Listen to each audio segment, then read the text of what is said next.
Hello beautiful people, today I am going to be sharing dating mistakes I made and why I believe you should avoid them.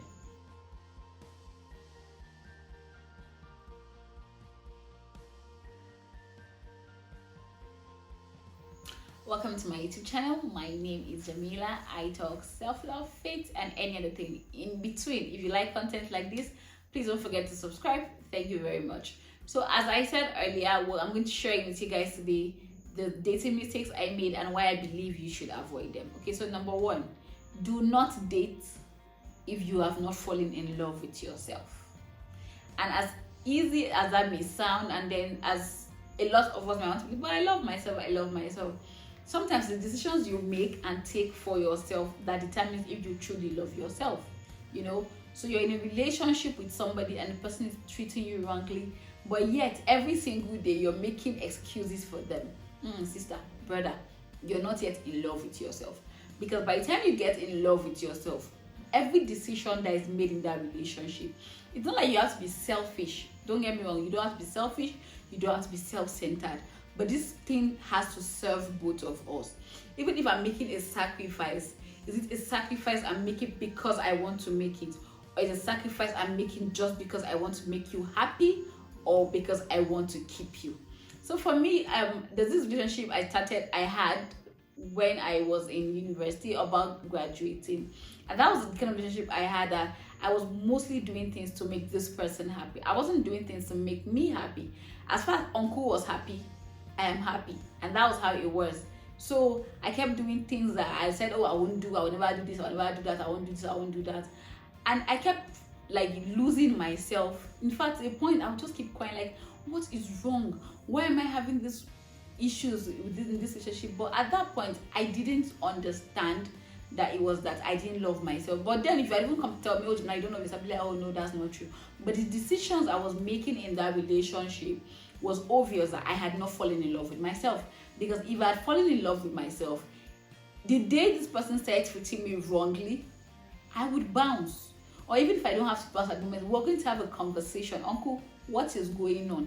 Do you understand? And regardless of how hurtful it would be probably to end the relationship or for whatever to change, I would have still taken that part of I love myself too much to want you to keep doing this to me.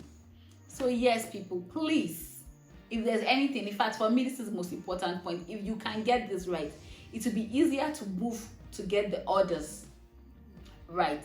So please try as much as you can to fall in love with yourself consciously. Like, the way the Bible says, love your neighbor as much as you love yourself. That is the way you should date that person. That these sacrifices I'm making for you, I am doing them because I love myself enough to want to do them to make you happy.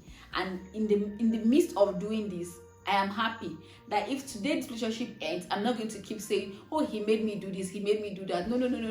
It will be that I wanted to do these things for him and I did them because they also made me happy. So for instance, like for people who would go to clean up for guys, do this or do whatever it is for your woman or something, it is not the one that at the end of the relationship you now say, come and pay me all the money, all the gifts I gave you, because that one now you were doing it for the person. But if it was a point where I love this person and I want to share these things with this person, I want to do these things for this person because this thing I'm doing for this person also makes me happy. Do you understand? It now means you're loving yourself as you're loving your neighbor, not loving your neighbor more than you love yourself.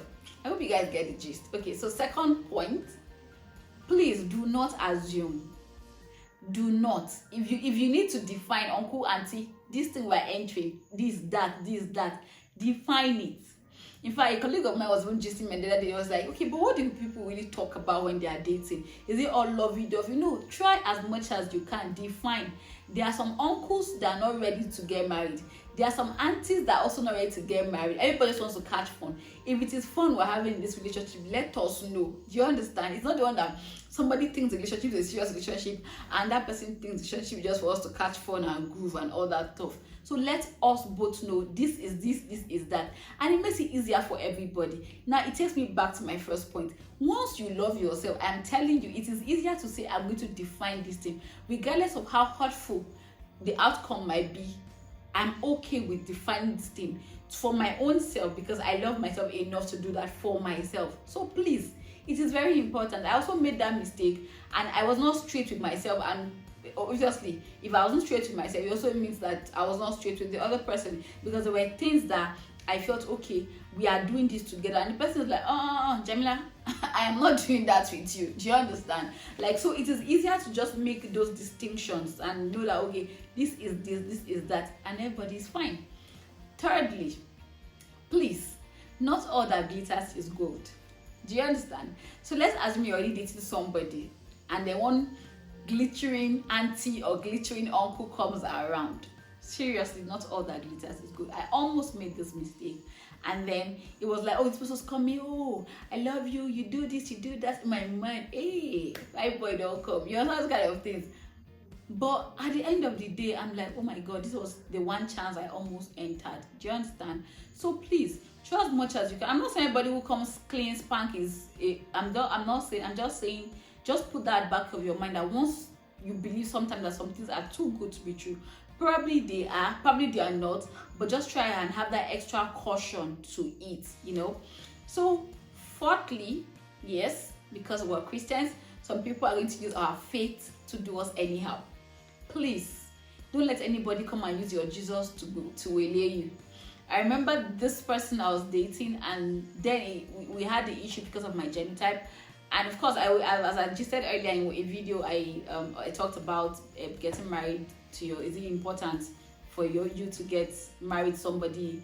How important is it choosing somebody based on genotype? And I remember I just said you guys about how this person told me that she, I'm a Christian, I believe in God, kiniko, God can do it.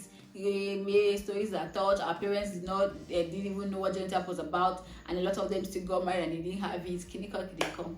So in that space, but I said, it's true, God can do anything. After all, I believe God, I know God. But again, that shall not tempt the Lord your God. But me, I was like, hey, God can do it. But the minute this uncle found his way, like maybe you just found the person will get AA, he just jacked, but he didn't even think twice. Why me, I'm still believing that God can do it. He had moved on. So please don't let somebody use your faith to get to you. Do you understand? And I remember this episode, this one is more funny. I remember we closed from church one day, and I was walking towards the main gate, and then this person just saw me and said, the Lord said. In my mind, I was laughing. I said, the Lord said God, the Lord said me. Please, uncle, if the Lord said it to you, the Lord also say it to me. So let us get to the point where God is talking to both of us. Because God does not lie. If he's telling this person this, he's telling that person that. So yes, don't let people get to the point where they are using your God or using your faith to do you anyhow. So I think for me, these are major 4 things that I felt that I kind of lessons I learned that I would advise that please just be cautious of all these things. And then when you're making these dating decisions, you're for sure, I love myself, I'm entering this thing, we are defining it. And while I'm inside this thing, I'm knowing that the grass is not actually greener on the other side as it may look. And then the 4th thing, nobody's going to come and use my faith to make me do things I don't want to do. So people, please, if you haven't subscribed, please subscribe. Thank you. Till I see you guys in the next video. Bye bye.